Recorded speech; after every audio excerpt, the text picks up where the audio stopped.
भोपाल से प्रस्तुत हैं प्रादेशिक समाचार। नमस्कार, समाचारों के साथ मैं जितेंद्र रघुवंशी। पहले मुख्य समाचार। राज्य सरकार ने किसानों को दी राहत, कृषि उपकरणों पर घटाया कर, ब्याज मुक्त ऋण भी मिलेगा।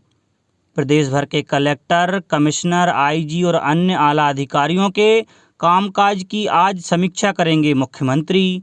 प्रदेश में कोरोना के 457 नए संक्रमित मिले, बढ़ रही है सक्रिय मामलों की संख्या। और भारत और इंग्लैंड के बीच 5 T20 मैचों की श्रृंखला 12 मार्च से। अब समाचार विस्तार से। राज्य मंत्रिमंडल ने कृषि उपकरणों, हार्वेस्टर और ट्रैक्टर पर कर में छूट प्रदान करने का निर्णय लिया है। अब कृषि उपकरणों पर 6% के स्थान पर 1% कर लिया जाएगा। इससे प्रति किसान करीब 2.5 लाख रुपए का लाभ होगा। गृह मंत्री नरोत्तम मिश्रा ने कैबिनेट में लिए गए फैसलों की जानकारी देते हुए बताया कि किसानों को 0% ब्याज पर कर्जा देने का प्रस्ताव भी पास हुआ है।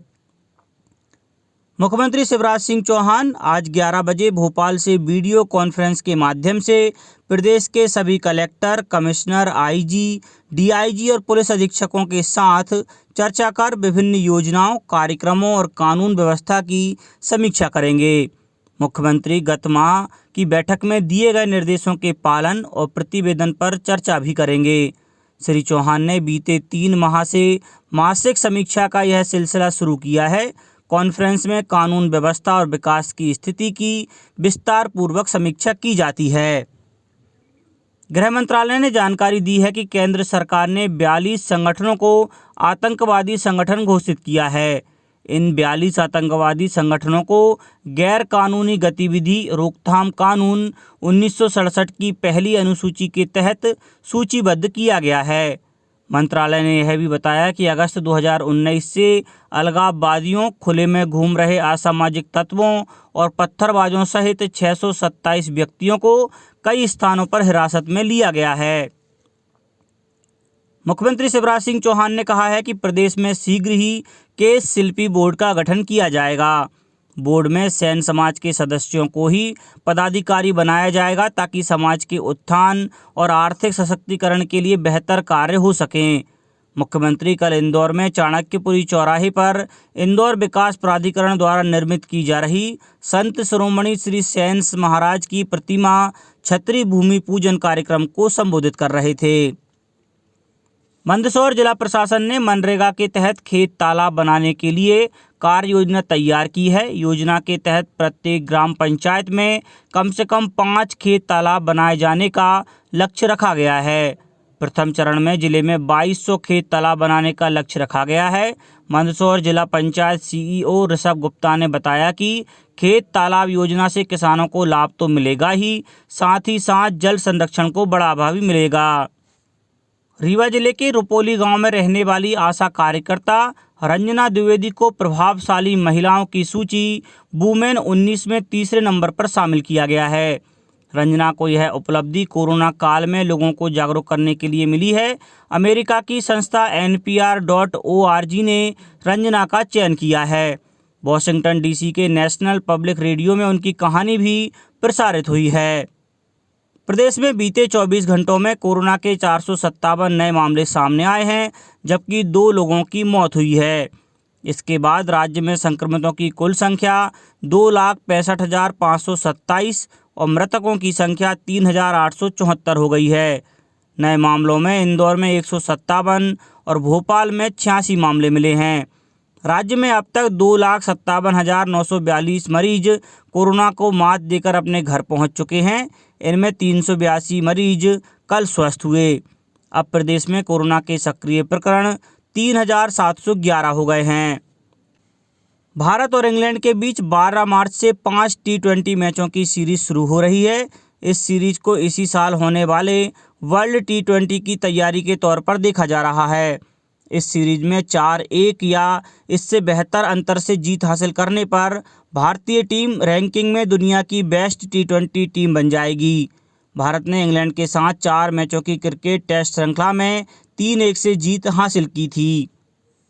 स्कूल शिक्षा मंत्री इंदर सिंह परमार ने विधानसभा में उठाए गए एक प्रश्न के जवाब में बताया कि सरकार ऐसी ट्रांसफर पॉलिसी बना रही है जिससे कोई भी स्कूल टीचर विहीन नहीं रहेगा।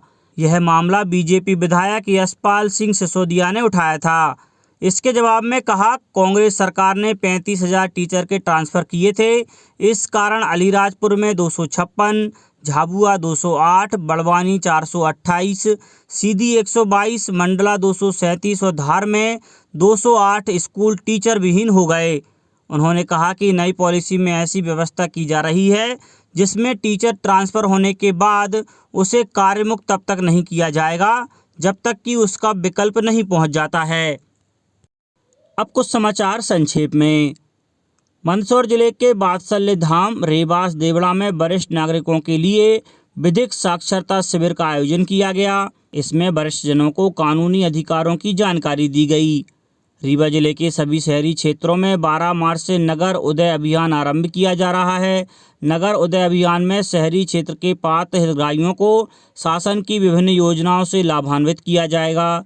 रायसेन स्थित जिला अस्पताल में blood collection and transportation van को सीएमएचओ डॉक्टर दिनेश खत्री ने हरी झंडी दिखाकर रवाना किया।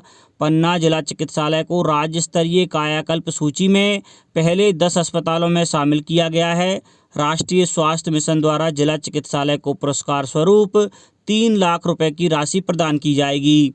महात्मा गांधी चित्रकूट ग्रामोदय विश्वविद्यालय द्वारा आयोजित 2 दिवसीय विज्ञान उत्सव के अवसर पर मुख्य अतिथि एवं विज्ञान एवं प्रौद्योगिकी मंत्री ओपी सकलेचा ने वर्चुअल उद्बोधन में कहा कि अब समय आ गया है कि हम अब नए तरीकों से शिक्षा के लिए बेहतर काम कर सकते हैं। शिवपुरी में परिवहन विभाग द्वारा यात्री वाहनों की चेकिंग के लिए चलाए जा रहे अभियान के तहत 9 वाहनों पर कार्रवाई कर कुल 18,500 रुपये का राजस्व वसूला गया। डिंडोरी में कल जिला स्तरीय वॉलीबॉल एवं कबड्डी प्रतियोगिता आयोजन कलेक्ट्रेट खेल मैदान में किया गया। प्रतियोगिता में जिले के 7 विकासखंडों से 154 खिलाड़ियों ने अपनी सहभागिता दर्ज कराई। मुरैना में जनसुनवाई के दौरान 127 आवेदनकर्ताओं की समस्याओं का निराकरण किया गया और झाबुआ में जिला पंजीयक एवं उप पंजीयक कार्यालय 13, 14, 20, 21 तथा 28 मार्च को अवकाश के दिनों में भी खुले रहेंगे। अंत में मुख्य समाचार एक बार फिर। राज्य सरकार ने किसानों को दी राहत, कृषि उपकरणों पर घटाया कर, ब्याज मुक्त ऋण भी मिलेगा। प्रदेश भर के कलेक्टर, कमिश्नर, आईजी और अन्य आला अधिकारियों के कामकाज की आज समीक्षा करेंगे मुख्यमंत्री। प्रदेश में कोरोना के 457 नए संक्रमित मिले, बढ़ रही है सक्रिय मामलों की संख्या और भारत और इंग्लैंड के बीच 5 T20 मैचों की श्रृंखला 12 मार्च से। इस बुलेटिन में इतना ही। घर पर रहिए, सुरक्षित रहिए और सुनते रहिए प्रादेशिक समाचार। नमस्कार।